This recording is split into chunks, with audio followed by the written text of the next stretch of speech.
welcome to the final seminar blog of the first semester, and the fifth episode in this series of Frontiers in Research. In this episode, we're talking ice, climate, and ecosystems. This seminar was led by speaker Sian Henley, a lecturer in marine science with a strong research interest in polar ocean biochemistry and marine ecosystems in the Arctic and Antarctic. She's been involved in projects which aim to characterise and quantify the changes in marine biological productivity and biogeochemical cycling occurring in response to rapid warming and sea ice loss in Arctic regions. The seminar topic falls in line with her research of the West Antarctic Peninsula and the Amundsen Sea. What is changing in the Antarctic shelf? Why are these changes critical to ecosystems in this area? And what does the future hold for the condition of the Antarctic waters? Some questions we'll discuss in this episode. Unless you have lived under a rock for the last decade, you will know that our climate is changing and the global temperature of the Earth is rising. Recently, NASA published climate data over the West Antarctic Peninsula and the Amundsen Ocean, confirming that there has been long-term decadal warming in these regions. What changes has this warming imposed on the Western Antarctic Peninsula? In the short of it, there has been significant ice shelf and sea ice loss. Relatively warmer ocean waters melt sea ice, reducing ice cover, therefore directly exposing the ocean to atmospheric warming. As the sea gets warmer, ice melts quicker, and it sort of keeps going in a positive loop. Ice loss means warmer seas means more ice loss. The volume of ice cover in the Antarctic region is important in controlling the structure of the water column.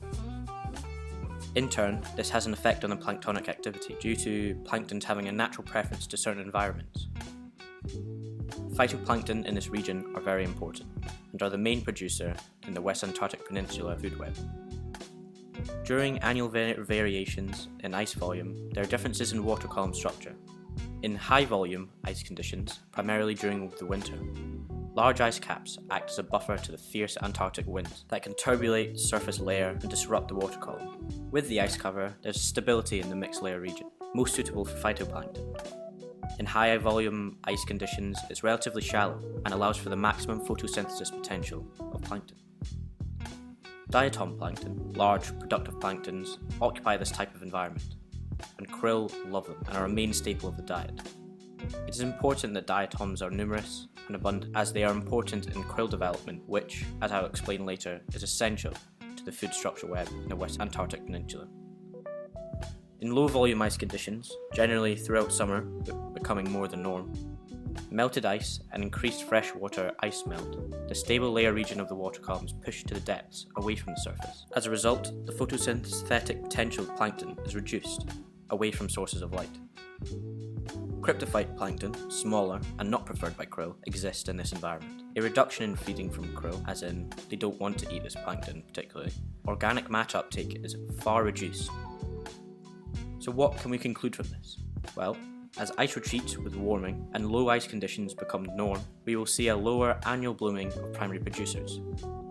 And those that do bloom are of a species that are not preferential to krill feeding. As a result, captured organic matter will be reduced, having a major impact on food web structure. So why is it important that krill are met with a good food supply and of a plankton that they enjoy eating? Well, krill are a keystone species and are essential in the whole web food structure in the Western Antarctic Peninsula. Organic matter comes directly through them to the rest of the web. Krill eat plankton, penguins, fish and seals eat krill, seals, whales and birds eat penguin. It goes on, but you get the picture. It is important that krill capture the maximum amount of organic matter in the form of primary producers, as they alone support the food web. Ultimately, changes in phytoplankton means changes everywhere else. So how is the reduction in organic matter capture reflected higher up in the food web? Well, in the last 4 decades, there's been a significant crash in penguin population. This is largely because of a massive crash in Adelie penguins population. Also, other species are affected. Seals have changed their migration patterns, moving far further afield from their normal sources of food, which has an impact on their breeding locations. Not having a supported ecosystem allows the possibility of ecosystem collapse. Ecosystem collapse is dependent on dropping populations and/or geographical shifting of migration away from the area the ecosystem occupies. Ocean acidification is suspected to be a serious problem in the cold southern oceans of the world. Why? It's largely due to the temperature stratification of these Antarctic oceans and how cold water sits on top of warmer waters.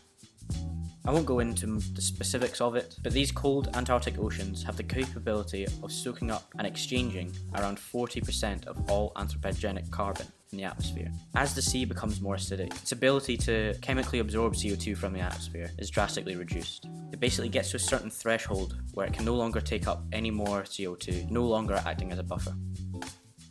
In terms of its effects on ecosystems, increased CO2 concentration and increased acidification reduces carbonate uptake in animals, and calcium carbonate that makes up the shells of some animals is dissoluted or dissolved.